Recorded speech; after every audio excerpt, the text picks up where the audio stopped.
હિન્દુ ધર્મમાં દરેક તહેવાર તેમાં તિથિનું વિશેષ મહત્વ છે, ત્યારે ભગવાન ભોલાનાથની પૂજા અર્ચના અને તેમના મહિમાનો વિશેષ તહેવાર એટલે કે શ્રાવણ માસનો આજથી પ્રારંભ થઈ ગયો છે।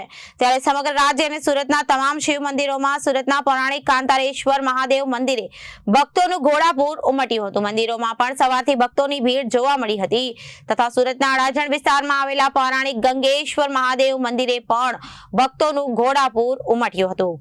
હિન્દુ ધર્મનો પવિત્ર અને વિશેષ આસ્થા શ્રદ્ધાનો મહિનો એટલે કે શ્રાવણ માસનો આજથી પ્રારંભ થઈ રહ્યો છે અને સોમવાર તેમજ શ્રાવણ મહિનાના પ્રથમ દિવસનો વિશેષ સંયોગ સર્જાયો છે, જેને ધ્યાને લઈ સવારથી શહેરી વિસ્તારો તેમજ તાલુકા મથકોમાં આવેલા શિવ મંદિરોમાં શિવ ભક્તોની ભારી ભીડ ઉમટી પડી છે।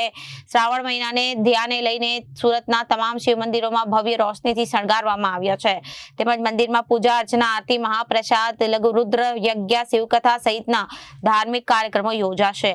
આ ઉપરાંત ભગવાન ભોલેનાથના શિવલિંગને પણ અલગ અલગ દિવસે વિશેષ શણગારથી સજ્જ કરવામાં આવશે, જ્યારે સુરતમાં સવારથી ભક્તો જળાભિષેક કરી શિવની ભક્તિમાં લીન થયા છે। સુરતના શહેરી વિસ્તારોમાં આવેલા વર્ષો જૂના સુરતના પૌરાણિક કાંતારેશ્વર મહાદેવ મંદિરે ભક્તોનું ઘોડાપૂર ઉમટ્યું હતું અને મહાદેવ સહિતના તમામ શિવ મંદિરોમાં ભક્તોની ભીડ ઉમટી હતી। સમગ્ર માહોલ હર હર મહાદેવના નાદથી ગુંજી ઉઠ્યા હતા। સુરતના અડાજણ વિસ્તારમાં આવેલા પૌરાણિક ગંગેશ્વર મહાદેવ મંદિરે પણ ભક્તોનું ઘોડાપૂર ઉમટ્યું હતું। Reporter Arvind Rathod, Janadesh news, Surat. આપ સૌ ધર્મપ્રેમી જનતાને કાંતારેશ્વર મહાદેવ અવિનાશગીરી મહારાજના જય મહાદેવ। આજથી શ્રાવણ માસની શુભ શરૂઆત થાય છે। આપ સર્વ ધર્મપ્રેમી જનતાને શ્રાવણ માસની ખૂબ ખૂબ શુભકામના। દેવાદિદેવ મહાદેવજીની અસીમ કૃપા આપ સૌની ઉપર રહે એવી કાંતારેશ્વર મહાદેવ દાદાને પ્રાર્થના। શ્રાવણ મહિનાનું શું મહત્વ હોય છે? શ્રાવણ માસ એટલે આખો માસ શિવજીનો।